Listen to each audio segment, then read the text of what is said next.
Selamat pagi Bapak dan Ibu, jemaat dan simpatisan Gereja Baptis Indonesia Depok yang dikasihi Tuhan. Pada saat ini bersama-sama kita akan belajar bersama tentang tema di bulan Agustus ini, bagaimana kita sebagai warga negara Republik Indonesia yang baik dalam panggilan Tuhan. Sebelum kita merenungkan bersama firman Tuhan, kita akan bersama-sama berdoa terlebih dahulu. Mari kita berdoa. Bapa kami di dalam surga, kami bersyukur karena Tuhan terus memberkati bangsa kami. 75 tahun kami boleh menikmati kemerdekaan kami. Terima kasih untuk setiap jasa-jasa para pendahulu kami, para pahlawan-pahlawan kami, di mana kami saat ini boleh menikmati kemerdekaan, dan saat ini kami akan mengisi kemerdekaan kami sebagai umat Kristen dengan baik. Pimpin kami untuk melakukan tugas panggilan kami seturut dengan firman Tuhan yang akan kami bersama-sama pelajari pada pagi hari ini. Di dalam nama Tuhan kami Yesus Kristus yang adalah firman itu sendiri, kami memohon Engkau akan membukakan kepada kami pengertian-pengertian baru. Engkau akan membebaskan kami dari segala keterbatasan, dan Engkau akan memampukan kami untuk melakukan apa yang Engkau kehendaki. Terpujilah nama-Mu Tuhan Yesus. Haleluya. Amin. Bapak dan Ibu, tema kita pada pagi hari ini adalah pahlawan kecil. Kita masih mengingat bahwa dalam bulan ini banyak sekali tema-tema yang terkait dengan pahlawan. Kita masih ingat Bu Silvi sempat menyatakan renungan doa Rabu tentang Esther.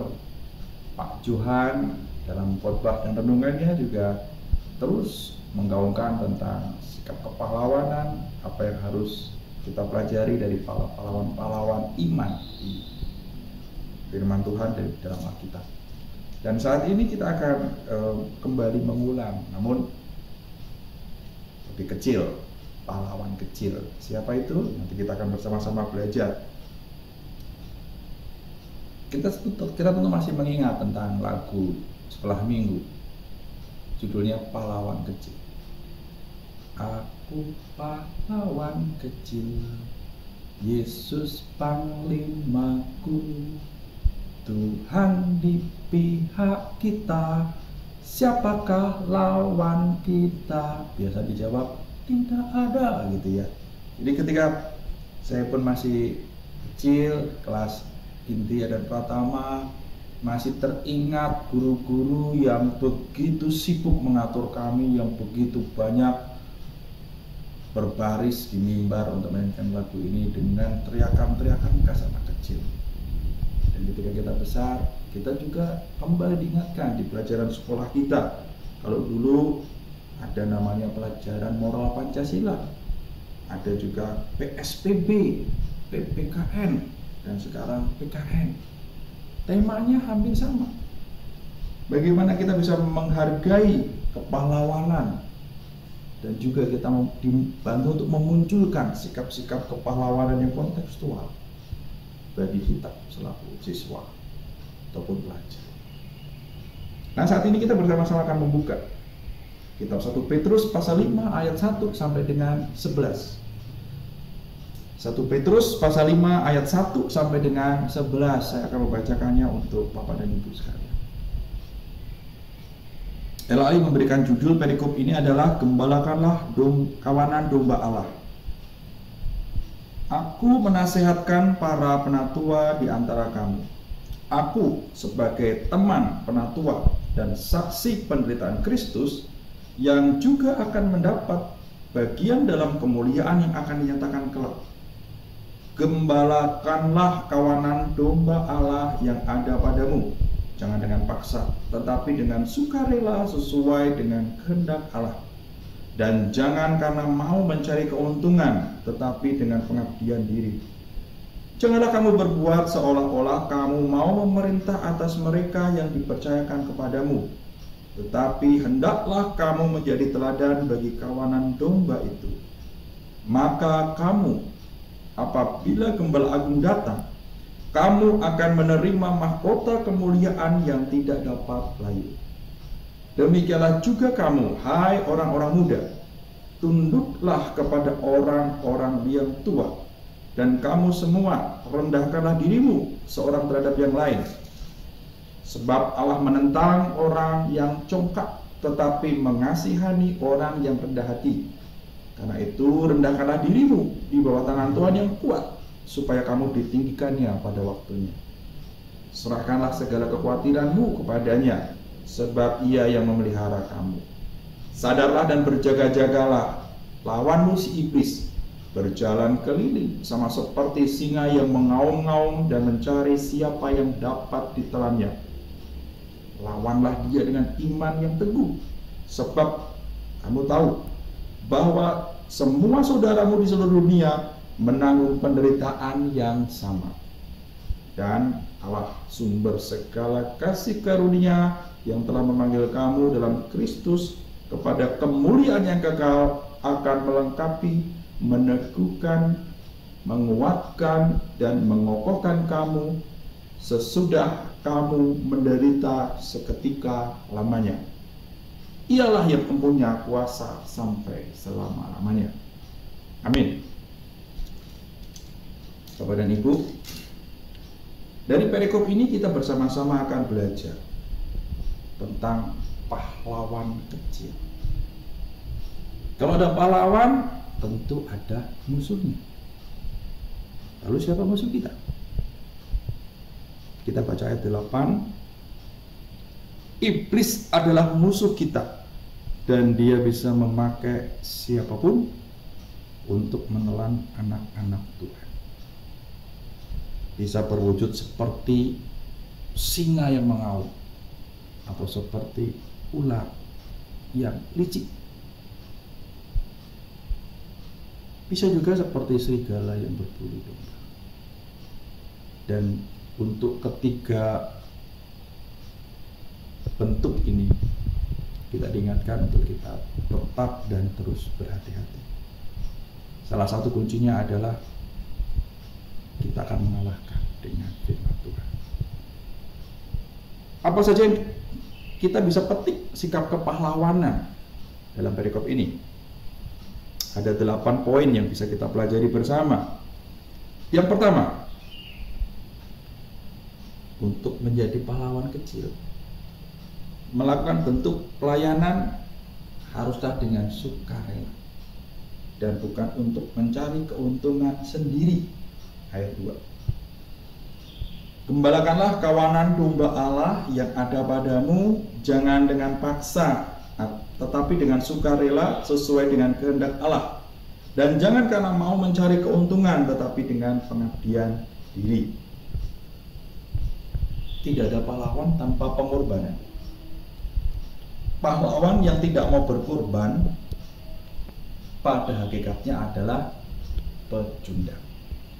Dan kita sebagai murid Kristus, kita diingatkan, pahlawan harus siap berkorban, namun berkorban dengan suka rela, bukan dengan paksaan.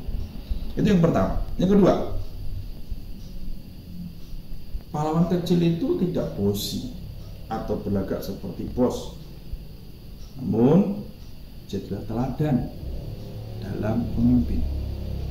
Bukan selalu mencari kesalahan, namun berdayakan atau gembalakan orang-orang yang Anda pimpin.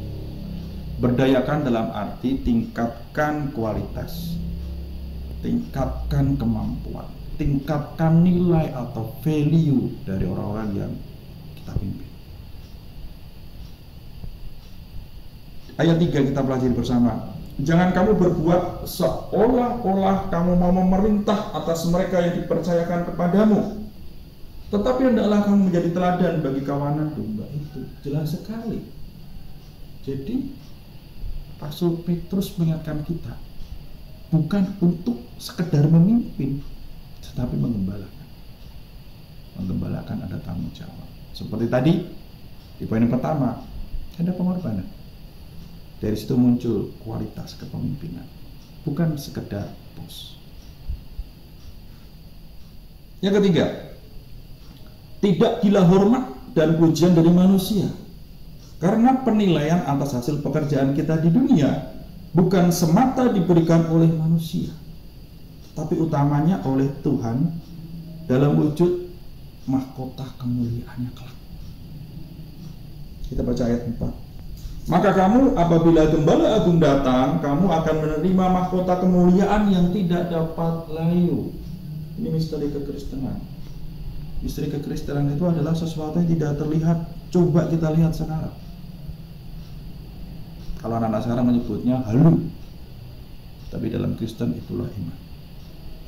Jadi saat kita sekarang berkorban, melayani, seolah tidak ada kelihatan hasil, tapi kelak kemudian hari Tuhan menjanjikan mahkota kemuliaan, dan kalau beliau sudah berjanji, beliau pasti akan memenuhi. Kita harus setia.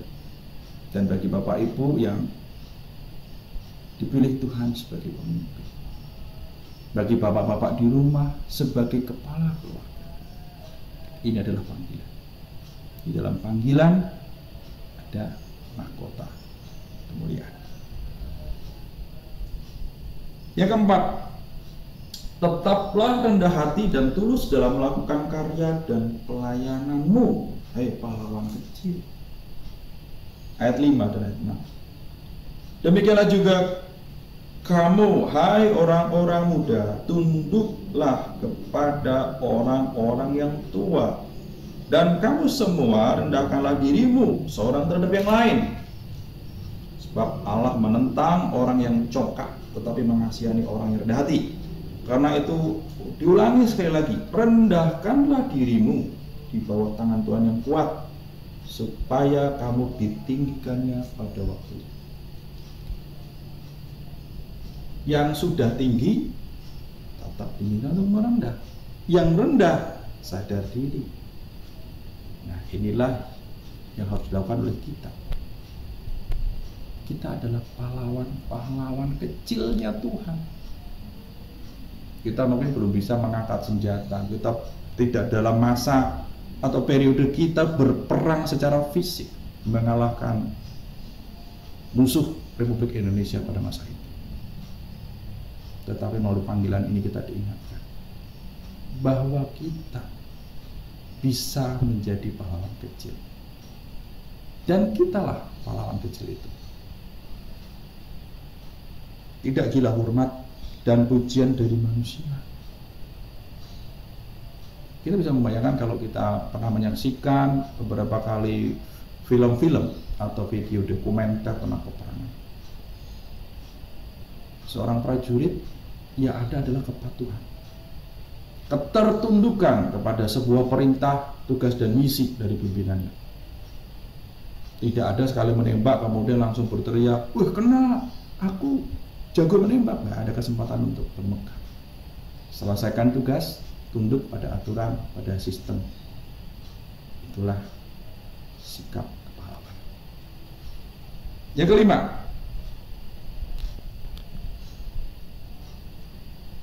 para pahlawan kecil selalu percaya dan patuh pada jenderalnya. Anak-anak Tuhan akan lebih percaya dan patuh pada Allah dalam diri Bapa, Putra, dan Roh Kudus. Ayat 7. Yang kelima, selalu percaya dan patuh pada jenderalnya. Yang keenam, sadar dan berjaga-jaga. Ayat ke-8. Sadarlah dan berjaga-jagalah, lawan musuh iblis berjalan keliling sama seperti singa yang mengaum-ngaum dan mencari orang yang dapat ditelannya. Stay foolish, stay humble. Tetaplah merasa kita itu kurang pintar. Tetaplah kita merasa kurang dalam arti pengetahuan, hikmat. Itu disampaikan oleh seorang Steve Jobs, pendiri dan CIO-nya Apple. Dan statement itu sangat nancep buat anak-anak muda, buat kita sebagai pekerja. Dan inilah yang diingatkan bahwa di ayat ke-8 ini, ketika Rasul Petrus mengingatkan bahwa ada musuh yang berkeliling, ya kita harus waspada. Kita jangan merasa kita udah cukup beriman, kita udah cukup kuat sehingga kita lalai.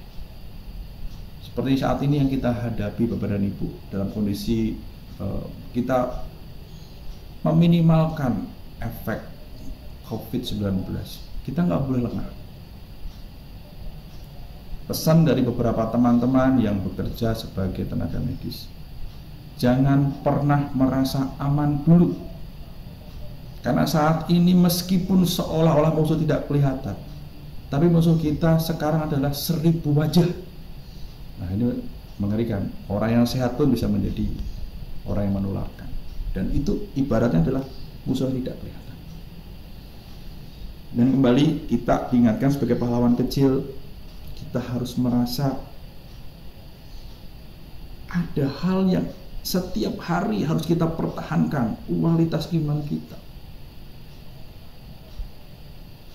Bagaimana kita bertahan. Ini terkait dengan nanti kepada siapa kita bergantung di poin berikutnya. Yang ketujuh, setiap berjuang pantang menyerah, karena perjuangan kita adalah perjuangan kolektif dan bukan perjuangan individu. Ayat 9.